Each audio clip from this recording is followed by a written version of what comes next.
Shalom jemaat yang dikasihi oleh Tuhan Yesus Kristus. Senang sekali saya, Pendeta Rubin Adi Abraham, bisa melayani Anda dalam ibadah ini. Saya berdoa supaya saudara terus rindu bertumbuh di dalam kebenaran, supaya iman kita juga makin kokoh di dalam Tuhan. Hari ini saya akan menyampaikan firman dengan judul Kobarkan Karunia untuk Melayani. 2 Timotius 1 ayat yang ke-6 berkata, "Karena itulah kuperingatkan engkau untuk mengobarkan karunia Allah yang ada padamu oleh penumpangan tanganku atasmu." Saudara sekalian, sebagai orang percaya kita harus mengetahui kehendak Allah, supaya kita mengenali dan memanfaatkan karunia yang Allah sudah berikan kepada kita untuk melayani. Sebab Tuhan memberikan kepada kita masing-masing talenta atau karunia, kemampuan khusus yang Tuhan berikan untuk kita jadi berkat bagi banyak orang. Dan kalau kita menyia-nyiakan talenta itu, karunia itu, kita berdosa kepada Tuhan.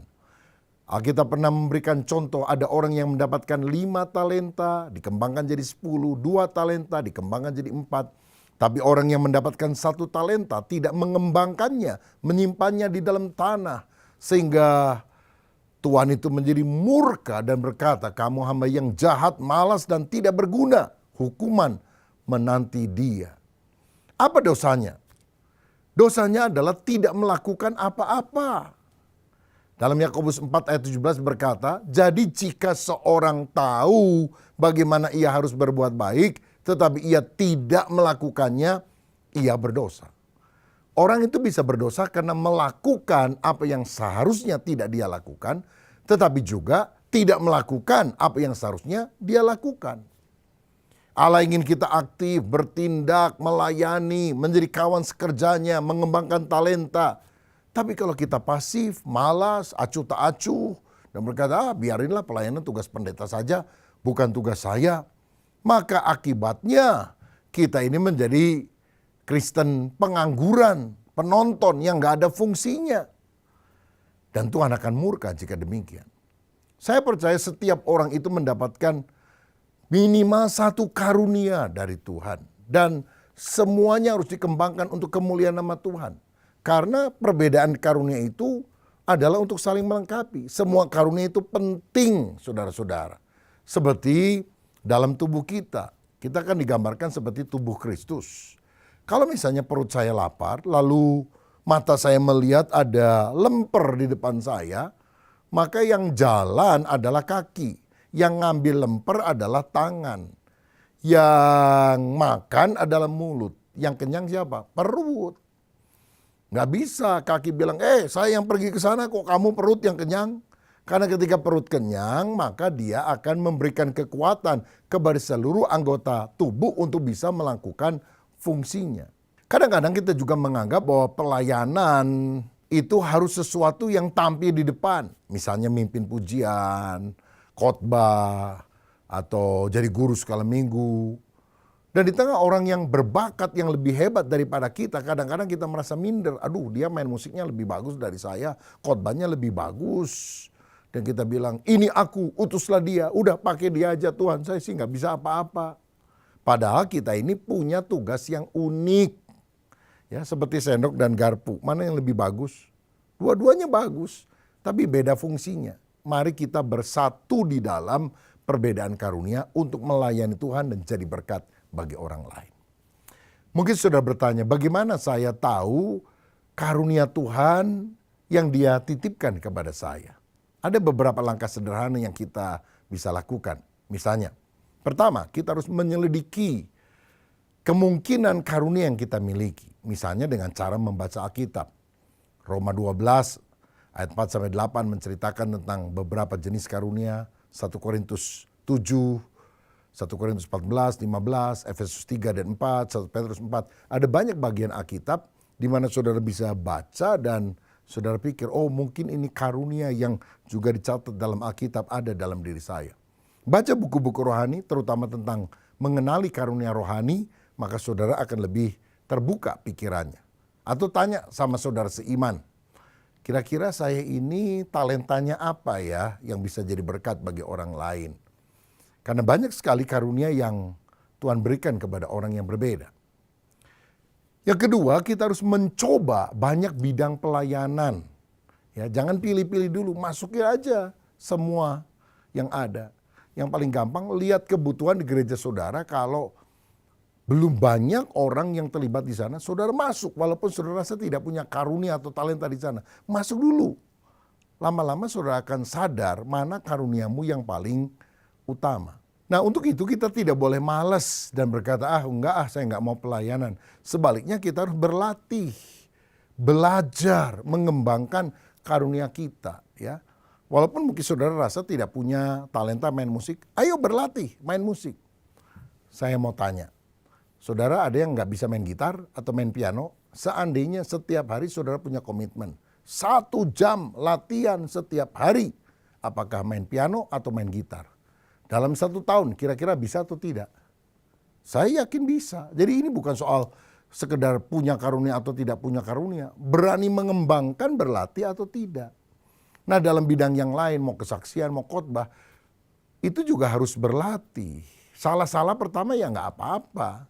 Ada orang masih remaja sembuh dari sakit, temennya bilang, kamu kesaksian dong. Aduh, saya nggak bisa ngomong kalau di depan umum. Kamu latihan dulu, kamu tulis, kamu baca. Nanti kamu bisa lebih lancar. Ya, saya coba. Jadi setelah dia belajar, catat, hari Minggu dia mulai kesaksian. Dia bilang, maunya dia ngomong gini, puji Tuhan teman-teman, saya sakit tapi saya berdoa Tuhan sembuhkan. Saking grogi lihat banyak orang, dia bukan bilang puji Tuhan teman-teman, tapi dia bilang puji teman Tuhan. Maka orang-orang ketawa saudara, karena dia salah ngomong. Tapi itu kan kali pertama, berikutnya dia lebih lancar. Pendeta aja bisa salah kok. Satu kali ada seorang jemaat datang kepada pendeta yang sudah lanjut usia, saudara. Om, saya sakit, pusing, demam, tolong doakan om. Oke, kita doa ya. Langsung pendeta tumbang tangan dan dia bilang, oleh bulir-bulir Yesus sembuh. Saudara-saudara, majelis kebetulan mendengar, dia bilang, oh maaf, mestinya bukan bulir, tapi oleh bilur-bilur Yesus sembuh. Rupanya om ini lupa, saudara. Tapi om tua ini tidak mau kalah, saudara. Dia bilang, gak apa-apa, Tuhan tahu hati saya. Oleh bulirnya saja orang ini sudah sembuh, apalagi oleh bilurnya katanya. Nah saudara, jadi kita perlu banyak berlatih. Yang ketiga, kita harus mencari yang mantap. Maksudnya yang pas dengan hati kita. Waktu kita melakukannya kita senang, kita rindu, begitu ya. Misalnya kalau ada orang karunia itu menyanyi. Latihan seminggu 2 kali bersama teman-teman, bikin paduan suara, vokal group. Wow, seneng, sukacita. Atau latihan musik seminggu 2-3 kali juga nggak jadi beban, saudara. Karena apa? Dia merasa itu adalah panggilannya. Ada sukacita dalam hidupnya. Ya, jadi karunia itu kadang-kadang dempet dengan apa yang kita sukai. Dan kita harus tahu tidak ada tingkatan dalam pelayanan. Maksudnya jangan pikir orang yang khotbah itu nilainya di hadapan Tuhan 100. Yang mimpin pujian 50. Yang main musik nilainya cuma 25. Yang nyapu-nyapu gereja 0. Manusia melihat apa yang di depan mata, tapi Tuhan melihat hati kita. Layanilah sesuai karuniamu dengan sukacita. Yang keempat, melihat hasilnya. Apakah efektif atau tidak. Ada orang bilang, saya mau melayani sekolah minggu, tapi wajah garang, saudara-saudara. Wajah kriminal. Begitu masuk ke kelas kecil anak, wah! Itu anak-anak teriak ketakutan, saudara-saudara. Ya, karena dipikirnya mungkin penjahat yang masuk begitu. Nah, jadi kita harus cari tahu kita itu efektifnya di mana. Oh, saya mau jadi pemimpin paduan suara. Suara fales. Ya, nyanyi sih bagus, tapi lebih bagus kalau nggak nyanyi, kata orang. Nah, jadi kita harus melihat hasilnya efektif atau tidak. Yang kelima, mengharapkan peneguhan dari saudara seiman. Kalau teman-temanmu secara tulus nih ya, beberapa orang cukup banyak. Aduh, bagus deh kalau kamu pelayanan ini luar biasa. Kalau kamu mendekor gereja, wah, gereja jadi makin cantik. Mungkin saudara tidak punya karunia untuk memimpin pujian, tapi kalau saudara bisa mengembangkan sarana prasarana, mengrias di gereja, itu akan menjadi sesuatu yang sangat bagus. Tanya bagaimana penilaian mereka, dan kalau mereka berkata, ini bagus, kamu harus kembangkan. Mungkin saudara harus ngerti bahwa itu juga karunia saudara. Nah sekarang saya ingin menjelaskan beberapa pelayanan non-mimbar. Karena pelayanan itu kan gak harus selalu di mimbar, di panggung gereja. Tapi yang di belakang layar, yang tidak di mimbar pun bisa jadi berkat. Dan ini tersedia luas untuk semua orang percaya.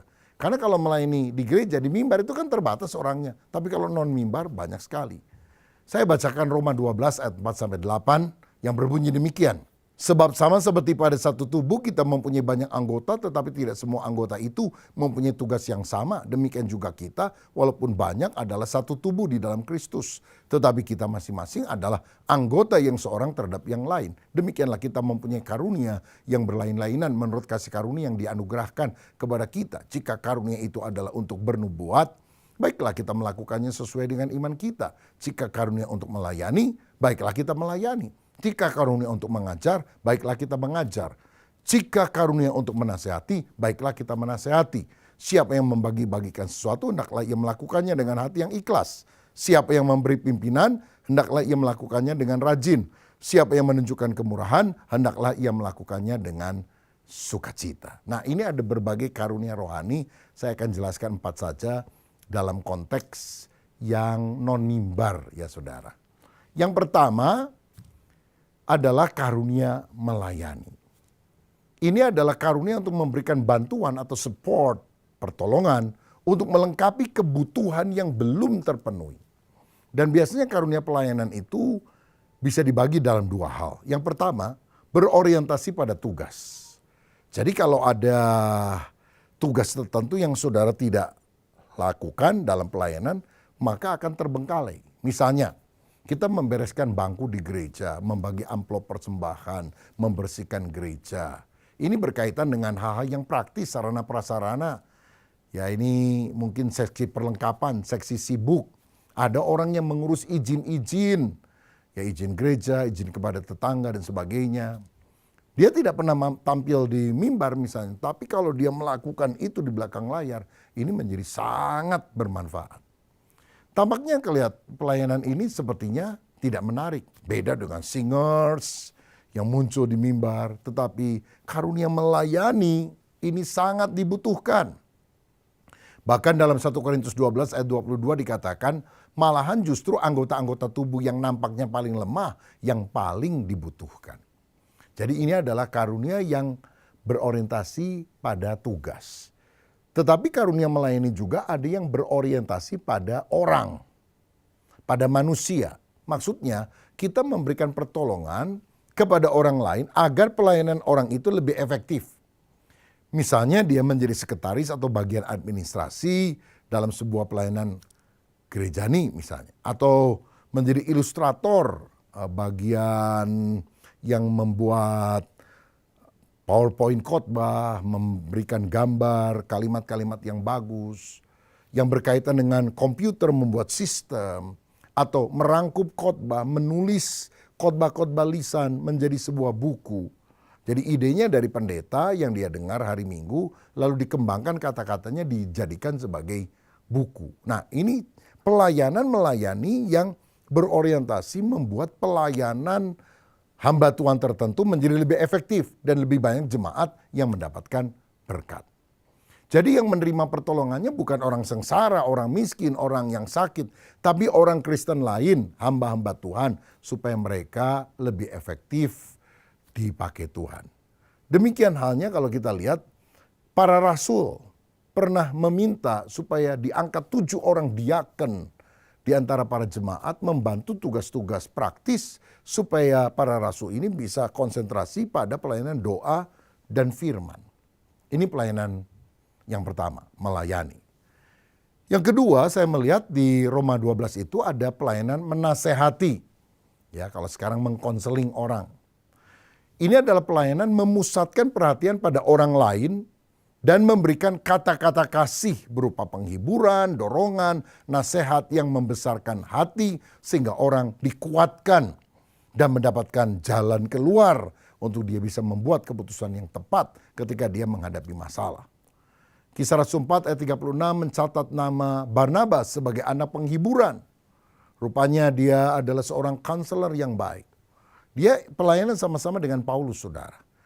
Dan satu kali Barnabas ini mengajak keponakannya yaitu Yohanes Markus untuk ikut serta. Tapi rupanya Markus belum siap dalam pelayanan ketika mereka pergi dari satu tempat ke tempat lain. Lalu banyak penentang, dia minta pulang ke Yerusalem.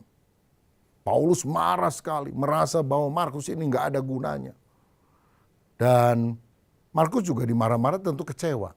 Tapi Barnabas yang kemudian menasehati Markus, bahkan mengajak Markus dalam pelayanan yang berikutnya.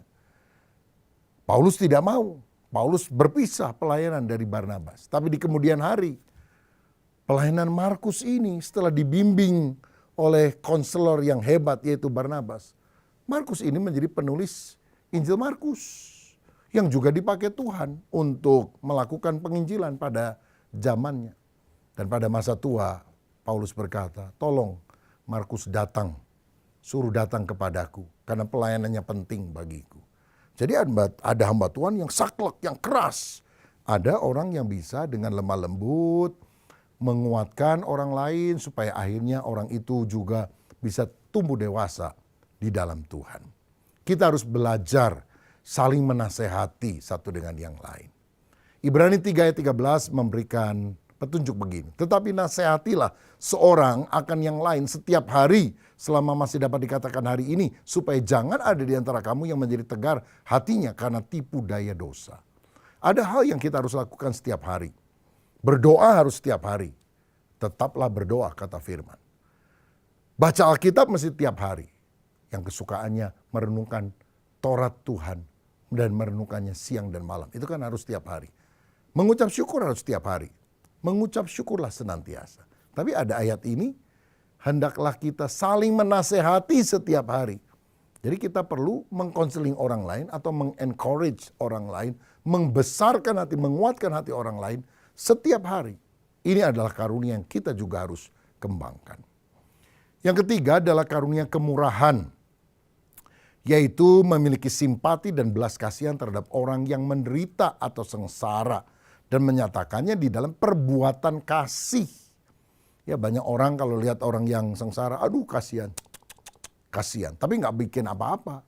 Nah, orang berkemurahan itu bukan cuma tergerak, tapi bergerak menolong orang lain. Dalam Matius 25, Tuhan Yesus pernah berkata, pada waktu aku lapar, kamu memberi aku makan. Pada waktu aku haus, kamu memberi aku minum. Pada waktu aku dalam penjara, engkau mengunjungi aku. Kapan Tuhan kami melakukannya? Apa yang kamu lakukan kepada salah satu saudaraku yang paling hina ini, engkau sebetulnya melakukan bagiku. Jadi orang yang punya kemurahan hati, compassion, belas kasihan, itu melihat orang yang sakit, orang yang miskin, orang yang lanjut usia, orang yang cacat, orang yang terkebelakang, atau mungkin yang terpenjara dari narapidana. Dia melawat, mengunjungi, memberikan doa, memberikan nasihat, memberikan masukan, berbagi firman. Bahkan dia juga bisa memberikan apa yang dia punya. Itu adalah karunia kemurahan kepada orang-orang yang membutuhkan. Ini pelayanan non-mimbar yang sangat berguna Bapak Ibu. Yang keempat adalah karunia memberi, karunia membagi-bagikan, kata Roma 12 tadi. Ini adalah orang yang mau dipakai menjadi bendaharawan Allah, menjadi pensupport dana untuk pekerjaan Tuhan. Jadi saluran berkat bagi orang lain.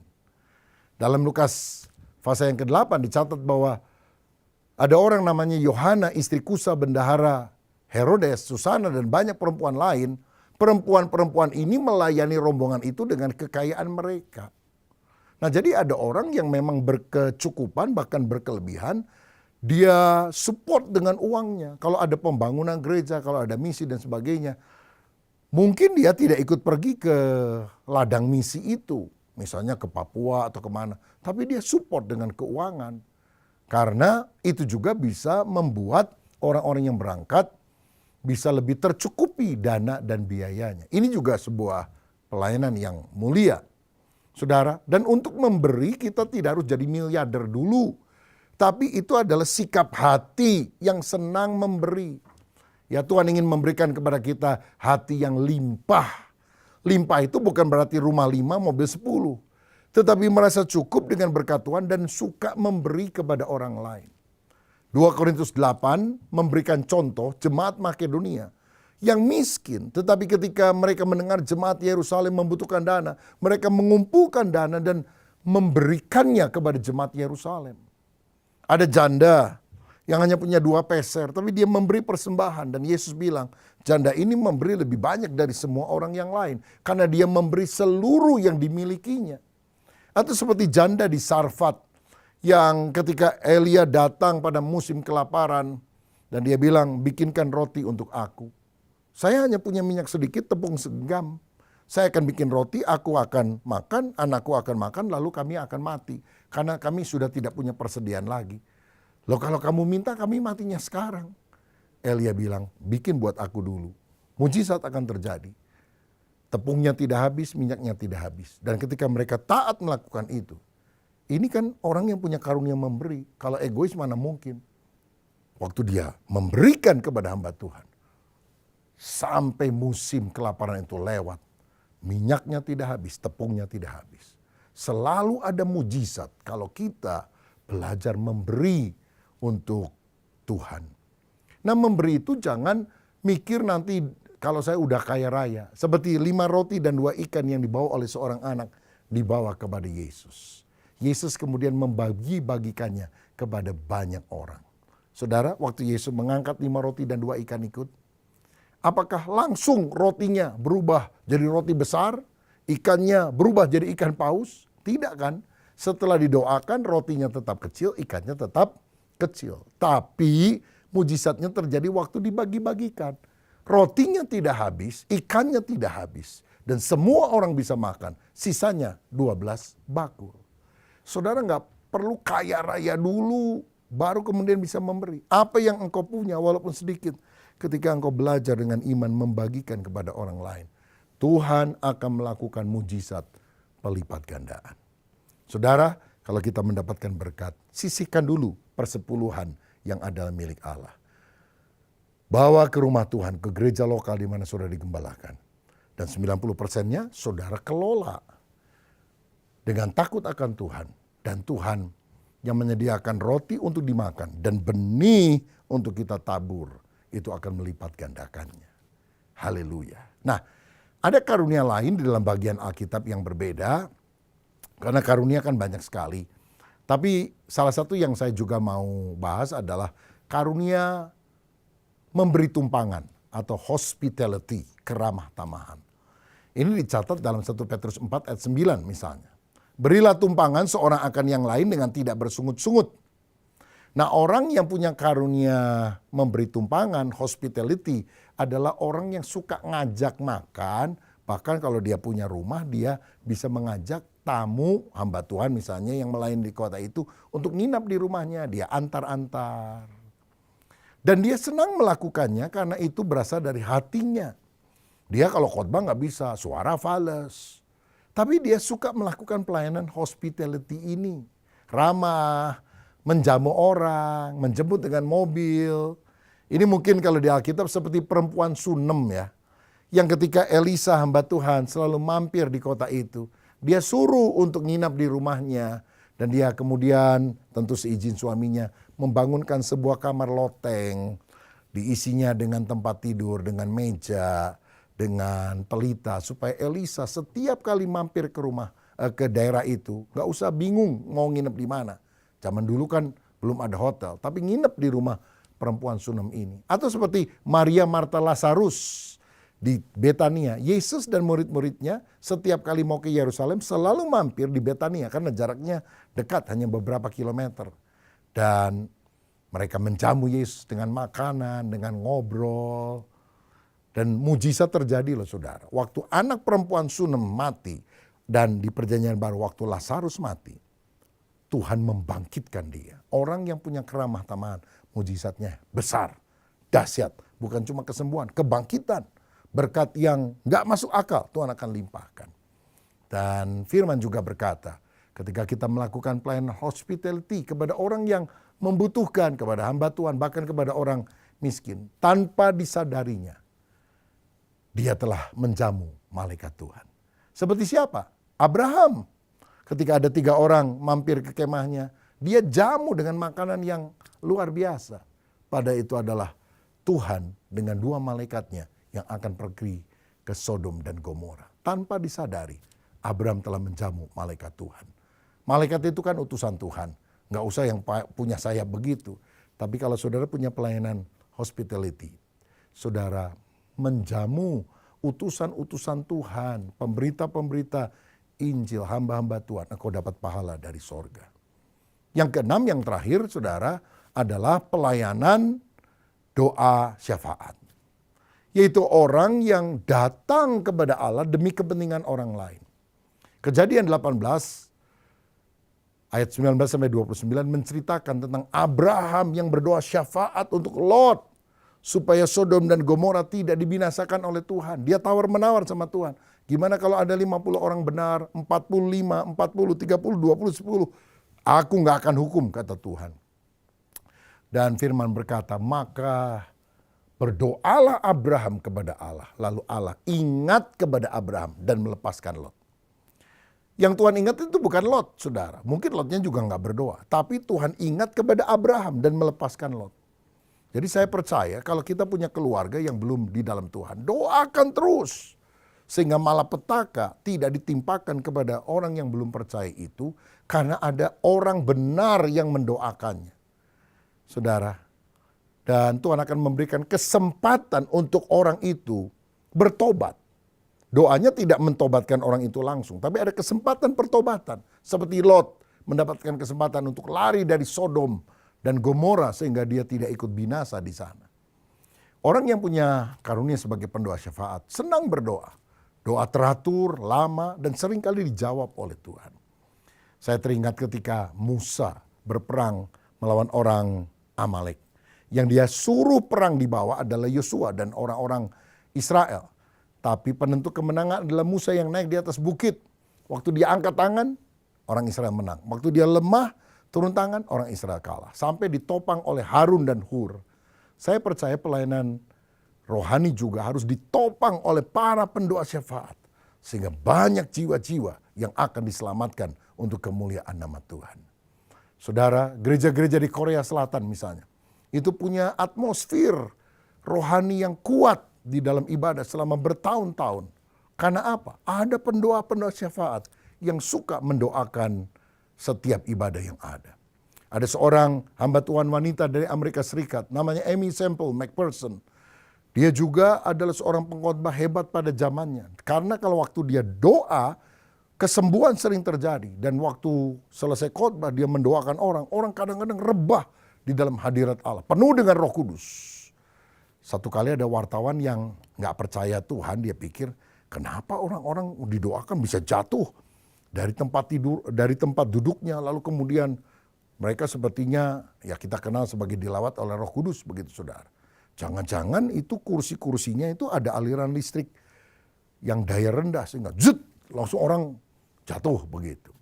Jadi pas satu kali waktu Amy Semple McPherson khotbah, orang ini selesai pendeta khotbah, dia langsung pergi ke bagian di mana pembangkit tenaga listriknya itu ada.